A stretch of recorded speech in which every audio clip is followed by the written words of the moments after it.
Oh, there you have it, guys.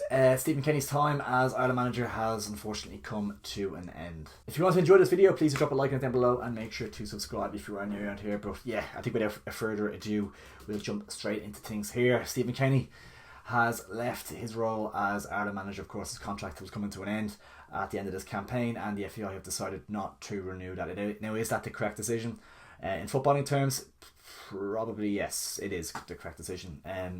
The last two campaigns have simply not been good enough from a results standpoint, and if you look at this one in particular, it's kind of looking at it from a outside looking in. The group we got was outrageously tough. Like, obviously we kind of put ourselves in that position by being as lowly ranked as we are at the moment, and we aren't in the best position seeding wise, but to get drawn with France and Netherlands and then Greece, of course, isn't an easy game either. It is a difficult draw, and not one that you'd expect Ireland to get through, no matter what, to be honest, no matter what manager's in place. But the big disappointment from it was the two Greece games. They're pretty much inexcusable. Both games were probably winnable, I'd say, in my opinion, and with the squad that we have, and we lost them both, and relatively comfortably in the end as well, especially the home game. The home game was so flat and dire, and it did kind of signal the end of his tenure, to be honest. That was the straw that brought the camel's back, so to speak. We've had some really disappointing results over Kenny's tenure. Obviously, kind of looking at jumps out at you, Luxembourg at home, 1-0 loss, things like that. So yeah, I think it is the correct decision from a footballing standpoint. But if you think that Stephen Kenny is the sole thing wrong with Irish football, you're completely deluded. The FAI is a sham, and there are so many phonies and fakes in that organisation that deserve to boot alongside Stephen Kenny. Or in front of him 100%, because it's run so poorly, and there's people on incredible money, you won't name names, but the League of Ireland winners are paid a pittance compared to some of the salaries that they share from the FAI. And you kind of thought with John Delaney leaving the organisation that things are going to change, but there's still his crooks and cronies in there, no doubt about it. And yeah, a lot of things unfortunately are not changing in that regard. So Stephen Kenny is far down the list of things wrong with Irish football. All good Irish football people in the country wanted to see him do well. They supported him no matter what, but results wise, yeah, hasn't been good enough, no doubt about it. But there has been a lot of positives from his time in charge, I think, and you have to look at that. Obviously, there was some points of it where you thought this could be a turning point. I was at the game in Luxembourg away at the end of the World Cup qualifier, I think it was, the last game in that, and we beat them 3-0, played them off the park. Obviously, Luxembourg aren't a huge nation in footballing terms, but they're a growing one, and they're doing good things. I think they're actually securing a playoff place. They secured a playoff place for the Euros next year, so they've done remarkably well for the size of the country and the players they have available, and they're not a bad side. They're not an Andorra or Gibraltar or San Marino. They are a couple of levels up above that, but you still have to beat them, obviously, home and away. You'd like to think we should be beating things like that 100%. But listen, that felt like a turning point in time. Obviously, there was a Scotland home game, the 3-0 win. We played really well in that game. It felt like that could be a turning point in Kenny's reign.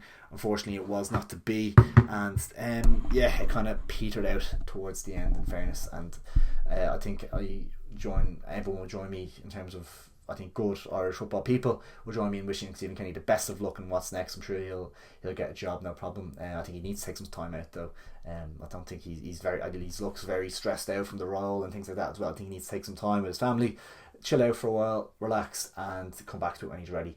I'm sure that he'll have no lack of offers, especially if it is a League of Ireland job. There'll be player manager sacked maybe ahead of during the season next year or something. He'll probably be one of the first names linked with those roles, maybe a League 1 club, League 2 club, who knows. I'm sure he'll have no problem finding work. But yeah, wish him the absolute best. He has the right idea for Irish football, and he has the best intentions for Irish football, which is a lot more than can be said for a lot of people within the FAI. But yeah, Stephen, thank you for your service. You did your best, and that's all anyone can ask, I think. And obviously it wasn't good enough from a footballing standpoint in the end, but thank you for bringing through this really exciting crop of youngsters. That's what we have to take from this tenure. This has to be his legacy that he leaves after his years in charge. This has to be what we take from it. This really exciting crop of youngsters that now have really gained a lot of fantastic international experience, and we have to take that and move on with it and find the right person to come in and really carry on the work that was done and just add to it and make us better. That's what we need to do. Will the FAI find the right man for the job? Probably not, But let's have a look at who the list of candidates are according to Paddy Power, who are linked, who are favourites for the role. Not exciting reading, I'll just say that so far.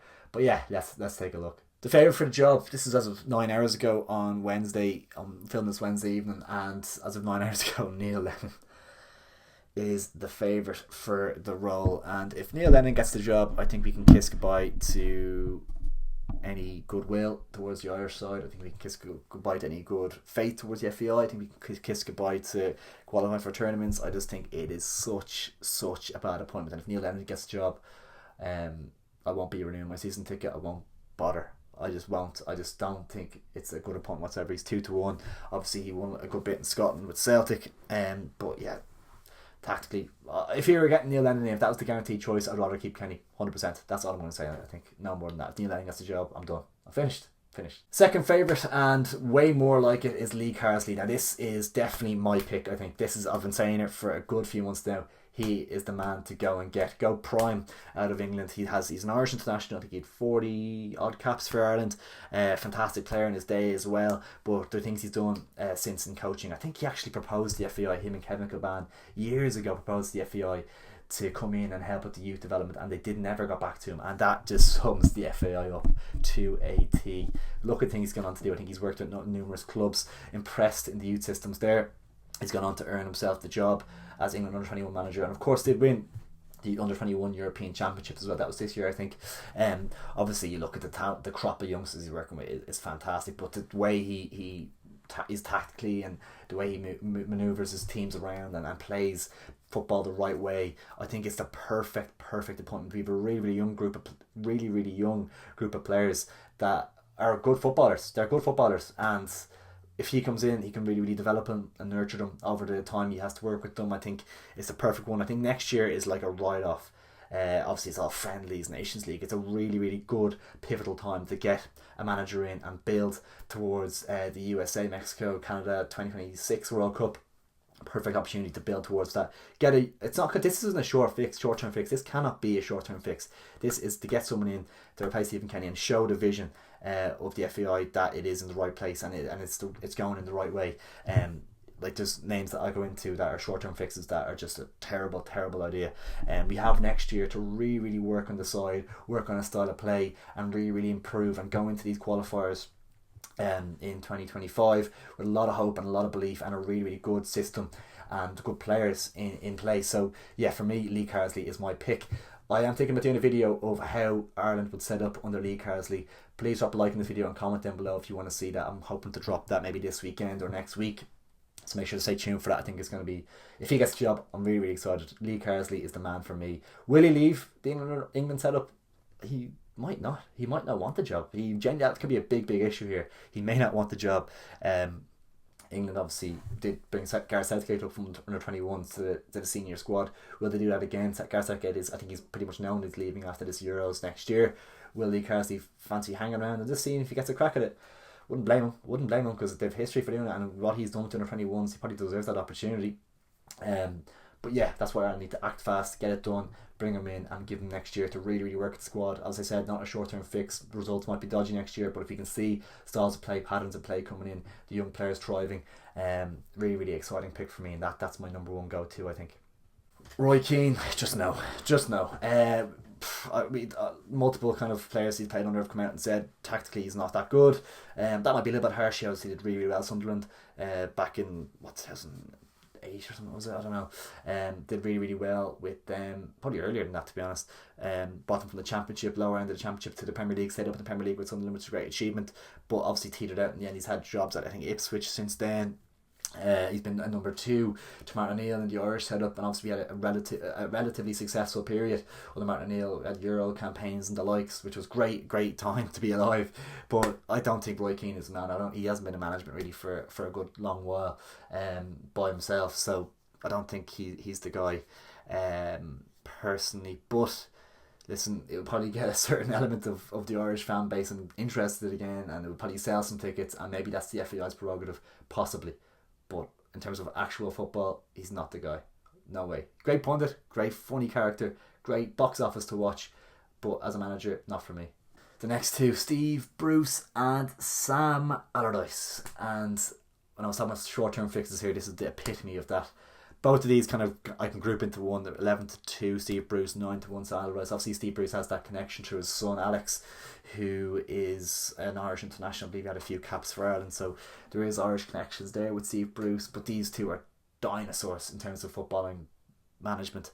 We've seen it with Steve Bruce in his last couple of jobs, chased out the door at Newcastle. Sam Allardyce at West Brom brought them down. Leeds, he was terrible. I think he got them brought them down as well, didn't he? So yeah, the two of these, not for me. Dinosaur tactics. There will be again, similar to Roy Keane, an element of the fan base and probably a significant proportion of the fan base that will back these guys coming in, and there's certain elements of it that they will make Ireland competitive. They'll make us sit us in a low block. Will be tough to break down. We might nick results. We might do this and that. But I just think they're so old fashioned, and they're so not the way. Like we've worked so hard under Kenny to kind of implement a slightly different style of play and try and be more exciting to watch and try and get young players into the squad. This would bring us back completely to before that. It would just be Stephen Kenny experiment would have been a complete waste of time. I think he's done good things to bring young players in, and I think we need to build on that, and these two would bring us back down and become up Daryl Murphy or David McGoldrick again. Like that's what we'll be working with here. So yeah, for me, these two, big no. There will be people saying they'll get us results, things like that. They might be right to a certain degree, but we need the next year to build a style of playing and stuff like that, as I was saying. So these two, not the guys, and they're short-term fixes, and that's not what we need. And they're both probably going to be expensive enough as well, and to be pissing money away as per usual. So for me, these two, big no-no. Anthony Barry, really interesting one. 20-1, an outside shout, and a dark horse in this race to be the Ireland manager. It's not really much of a race, I don't think anyone's biting their hand off for it at the moment. But Anthony Barry, of course, was involved in the Irish setup under Stephen Kenny, and funny enough, I actually was aware of Anthony Barry during his time at Wigan. Obviously, I'm a Wigan fan, so League of Ireland fans watching this, I'm sure there's plenty, hopefully.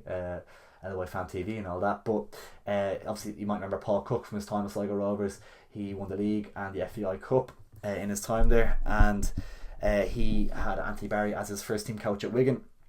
Wigan went into administration, Paul Cook left, Anthony Barry got touted by Chelsea. Chelsea came in, took him, didn't give Wigan any compensation despite being in administration, because Chelsea, as we all know, are short on cash, aren't they? So they took Anthony Barry. He worked under Thomas Tuchel and Frank Lampard brought him in initially, I believe. Thomas Tuchel worked with him, loved him, brought him to Bayern Munich with him. He was in the Irish setup during his time at Chelsea, I believe. Really impressed. I think I heard this somewhere else. Could be wrong. Correct me if anyone's heard this and I'm wrong at all. But I think he had some sort of thesis or document on throw-ins. He's watched like thousands and thousands of throw-ins and had a huge analysis and insight on throw-ins apparently. So he's a really hard-working guy. You can tell that by doing the club work and the international work at the same time. It seems like he doesn't take a day off nearly. So yeah, he obviously went to Bayern Munich with Thomas Tuchel. Impressed again, went on board at Belgium. He left Ireland, went to Belgium under Roberto Martinez, another little Wigan link there, and obviously impressed Martinez, and Martinez has now brought him to Portugal with him as well. I believe he's still in the Bayern Munich setup, he's in the Portugal setup, so he'd be probably mad to take this job, to be honest. What world would he want to leave Munich and Portugal to come to Ireland and get hounded out after 2 losses? So yeah, this is an outside show. I don't know if it's a big risk for the FAI to take as well. We've seen a lot of coaches and assistant managers take the reins as first team manager and fail spectacularly in some cases. So would Anthony Barry be the right man for the job? It's anybody's guess. It could really backfire. It could be an astute pickup. He might have impressed the FAI so much that they're willing to put all their bets on him. So it really was one that would be a shot in the dark. No one would know what to expect. Not a household name, wouldn't get people really invested maybe initially, so it'd be definitely a huge risk from the FAI and a huge risk from Anthony himself. So I don't see that one happening personally. John Eustace is an interesting show. Obviously he was in the headlines recently after being let go by Birmingham City, despite having them in 18th place for a household name coming in Wayne Rooney, who has now brought them back down to 18th, I believe. So it kind of just shows you what happened there. But John Eustace is really highly regarded, and a lot of Birmingham fans, I think the vast majority of Birmingham fans, were very disappointed to see him go. I think he does play a quite direct, traditional style of play, which is kind of maybe taken away from Kenny and going back to a kind of the McCarthy era maybe. But interesting shout. I haven't seen a whole lot of them to make a huge claim on whether he'd be a good appointment or not. So yeah, remains to be seen that one. I'm not sure.